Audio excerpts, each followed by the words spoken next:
मातृभूमि न्यूज, मातृभूमि की आवाज, मातृभूमि के लिए। અમદાવાદ શહેરના ચોક બજાર પોલીસ સ્ટેશનમાં વર્ષ 2019માં નોંધાયેલ કાપડ છેતરપિંડી કેસમાં 6 વર્ષથી નાસ્તો ફરતો મુખ્ય આરોપી છેલ્લે ટેકનિકલ સર્વેલન્સ અને હ્યુમન ઇન્ટેલિજન્સના આધારે પોલીસે અમદાવાદના નારોલ વિસ્તારથી ઝડપ્યો છે। આ આરોપી પોતાના મૂળ ઓળખને છુપાવવા માટે અલગ અલગ શહેરોમાં અલગ અલગ નામ ધારણ કરીને વિવિધ વ્યવસાયો કરતો હતો। ચોક બજાર પોલીસ સ્ટેશનમાં 8/8/2019ના રોજ છેતરપિંડી ફરિયાદ નોંધાઈ હતી। આ અનુસાર ઇન્ડિયન પિનલ કોડની કલમ અંતર્ગત ₹44,61,264ના ફિનિશિંગ કાપડના વેપારમાં છેતરપિંડીનો ગુનો નોંધાયો હતો। તપાસ દરમિયાન મુખ્ય આરોપી રિંકુ ઉર્ફ રોનક હસમુખલાલ બ્રહ્મક્ષત્રિય ફરાર હતો અને પકડવાની ભીતિથી અલગ અલગ વિસ્તારોમાં ઓળખ બદલતો હતો।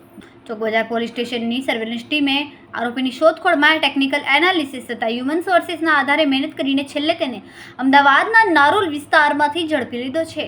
પોલીસે તેની ધરપકડ કરીને આગળની કાર્યવાહી હાથ ધરી છે। ખૂબ જ ટૂંકા સમયમાં માતૃભૂમિ ન્યૂઝ ઓટીટી પ્લેટફોર્મ અને મેગા સિટીમાં કેબલ નેટવર્ક સાથે જોડાઈ જશે, તો જોતા રહો માતૃભૂમિ ન્યૂઝ।